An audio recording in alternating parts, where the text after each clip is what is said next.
Hello, and welcome to BigBookCGK.com. My name is Tosin, and I'm reading Adventures of Huckleberry Finn by Mark Twain, Chapter 5. I had shut the door too. Then I turned around, and there he was. I used to be scared of him all the time. He tanned me so much. I reckon I was scared now too, but in a minute I see I was mistaken. That is, after the first jolt, as you may say, when my breath sort of hitched, he being so unexpected.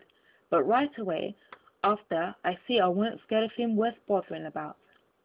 He was most 50, and he looked it. His hair was long and tangled and greasy and hung down, and you could see his eyes shining through like he was behind vines. It was all black, no grey. So was his long, mixed-up whiskers. There weren't no colour in his face. Where his face showed, it was white. Not like another man's white, but a white to make a body sick, a white to make a body's flesh crawl, a tree-toad white, a fish belly white. As for his clothes, just rags, that was all. He had one ankle resting on t'other knee. The boot on that foot was busted, and two of his toes stuck through, and he wet them now and then. His hat was laying on the floor, an old black slouch with the top caved in, like a lid. I stood a-looking at him. He sat there a-looking at me, with his chair tilted back a little. I set the candle down. I noticed the window was up, so he had come in by the shed. He kept a-looking me all over. By and by he says, "Starchy clothes? Very. You think you're a good deal of a big bug, don't you?" "Maybe I am, maybe I ain't," I says. "Don't you give me none of your lip," says he. "You've put on considerable many frills since I've been away. I'll take you down a peg before I get done with you. You're educated too, they say, can read and write. You think you're better than your father now, don't you? Because he can't, I'll take it out of you. Who told you might meddle with such high-falutin foolishness? Hey? Who told you could?" "The widow. She told me." "The widow, hey? And who told the widow she could put in her shovel about a thing that ain't none of her business?" "Nobody never told her." "Well, I'll learn her how to meddle. And looky here, you drop that school, you hear? I'll learn people to bring up a boy to put on airs over his own father and let on to be better than what he is. You let me catch you fooling around that school again, you hear? Your mother couldn't read and she couldn't write another before she died. None of the family couldn't before they died. I can't, and here you're swelling yourself up like this. I ain't the man to stand it, you hear? Say, let me hear you read." I took up a book and begun something about General Washington and the wars.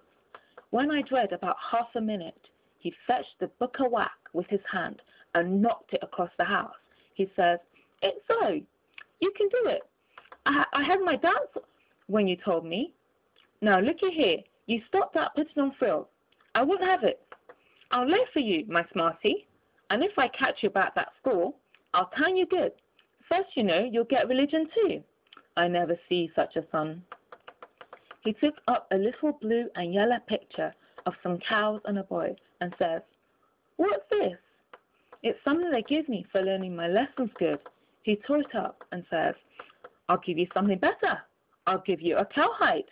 He sat there a mumbling and a growling a minute, and then he says, "Ain't you a sweet-scented dandy though? A bed, and bed clothes, and a looking-glass, and a piece of carpet on the floor, and your own father got to sleep with the hogs in the tan-yard. I never see such a son. I bet I'll take some of those frills out of you before I'm done with you.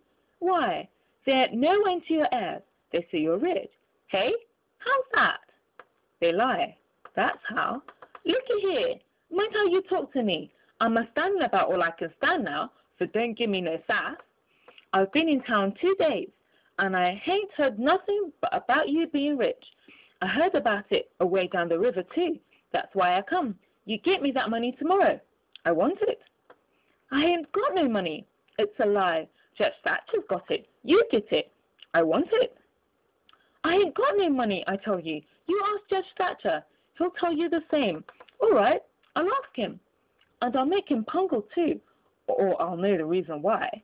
Say, how much you got in your pocket? I want it. I ain't got only $1, and I want that too. It don't make no difference what you want it for. You just shell it out. Thank you very much for watching. You've been listening to The Adventures of Huckleberry Finn by Mark Twain. My name is Tosin, and this is BigBooksCTK.com. Thank you very much, and bye for now.